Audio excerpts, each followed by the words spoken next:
Uma médica aqui para desfazer um dos maiores mitos da seca, a de que a baixa umidade piora a asma. É exatamente o contrário. Na chuva é que o problema respiratório aparece. Aqui no estúdio, a alergista Marta Guidatti. Doutora, muitíssimo obrigada pela sua participação aqui. Então, essa história de achar que na seca a asma vai surgir mais forte é mito. É um mito. Então, Brasília não é uma asmalândia, uma cidade do asmático, como muitos pensam. Então, exatamente na seca, a gente vai ter uma diminuição das idas ao pronto-socorro e internações por crise de asma. Por quê? Porque os principais fatores desencadeantes da asma e de outras alergias, sem dúvida nenhuma, são os ácaros e fungos. E para os ácaros e fungos eles se multiplicarem, se proliferarem, eles precisam de umidade. Então, quanto mais umidade, mais ácaro e fungo e mais crises de asma. Então, é o contrário. Na seca, a gente abaixa a proliferação de ácaros e fungos e aí sim, o nosso paciente asmático, ele diminui as idas ao pronto-socorro e o número de internações. Interessante. Agora, uma pergunta. Por exemplo, durante a seca, tem muita poeira.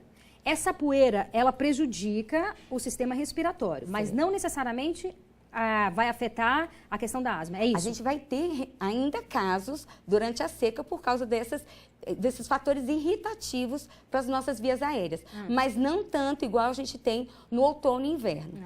As estações de outono e inverno, como qualquer lugar do mundo, e aqui em Brasília do mesmo jeito, a gente tem um aumento do número de idas ao pronto-socorro e de internações por asma. Entendi. A senhora trouxe o que aí para nos mostrar? Isso aqui é só para a gente explicar o que acontece numa crise de asma. Então, a gente sabe que o problema está nos nossos pulmões. E aqui a gente demonstra um brônquio. O brônquio é um caninho onde vai levar o ar até os alvéolos, onde vai fazer aquela troca de ar. Então, quando a gente está numa crise de asma, a gente diminui, né, o calibre das nossas vias aéreas, do brônquio. Por isso que a gente tem uma broncoconstrição. Por isso que a gente precisa de um broncodilatador, certo? E a gente inflama. A asma é uma doença inflamatória das nossas vias aéreas. Por isso que a gente tem que dar para um paciente que está numa crise de asma um broncodilatador para abrir os brônquios e um anti-inflamatório.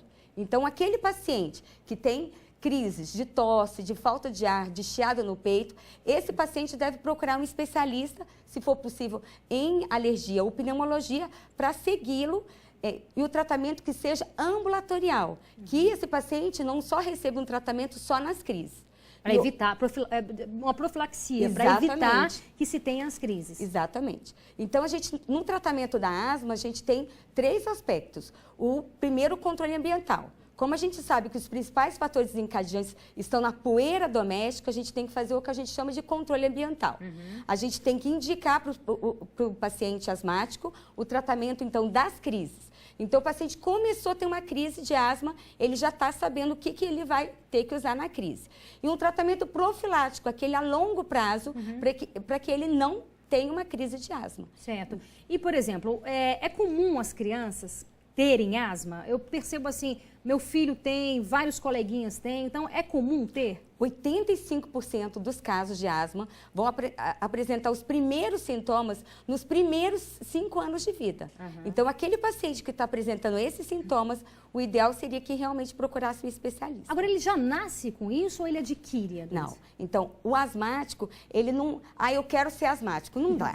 Primeiro, ele tem que ter o fator predisposição genética. Então, o genzinho dele ali da asma.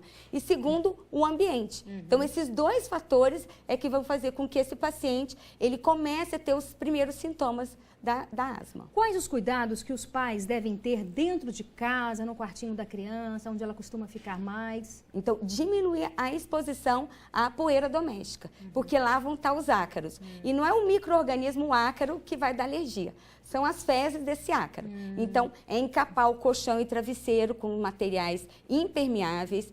Então, segundo, gato, cachorro, passarinho, tapete, carpete, cortina, bichos de pelúcia, tudo que acumula poeira, a gente realmente deve evitar de ter, principalmente no dormitório. Então, eu sempre falo que o quarto do paciente asmático, ou se possível a casa, tem que ser aquela casa clean, sem muitos bibelôs, para que não acumule tanta poeira. Tem cura para asma? Não, infelizmente não tem cura, certo? A gente sabe que pela história natural da asma, 30% a 50% podem melhorar na adolescência. Melhorar é não ter mais, assim, ou ter esporadicamente? É controlar. Tá. Então, a gente não pode dizer para um paciente asmático que ele vai ser curado da asma. Então, não existe cura, mas existe controle se a gente fizer, primeiro, o controle ambiental, segundo, e fazer um tratamento adequado para essa asma. E aí, é possível que o adulto tenha... raramente os casos, se for bem tratado durante a infância e a juventude? Exatamente. Tem pacientes que vão recrudescer, 30% pode aparecer. Melhora na adolescência e pode, né, às vezes numa gravidez, pode acontecer deles terem crise de asma.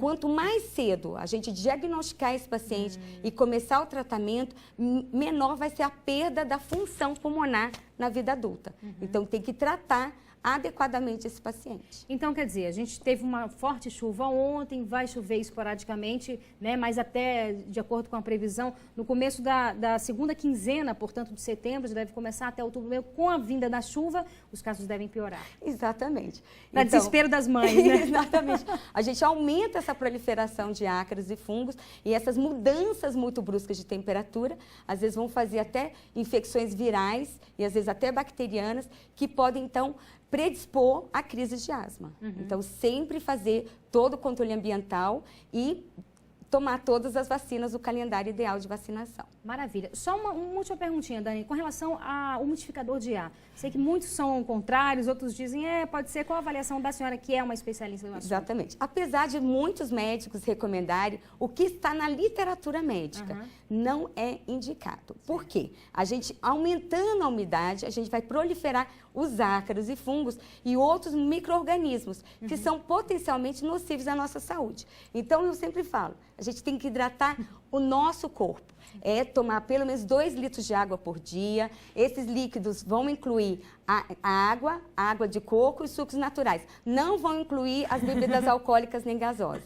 Ter uma alimentação mais saudável, hidratar as nossas narinas com soluções nasais, hidratar os nossos olhos com as soluções oculares, até as lágrimas artificiais prescritas pelo médico, hidratar a nossa pele com cremes hidratantes. Então, é isso que a gente deve fazer. Tá ótimo. Muitíssimo obrigada pela sua participação. Tenha uma boa tarde. Boa tarde. Até mais. E olha,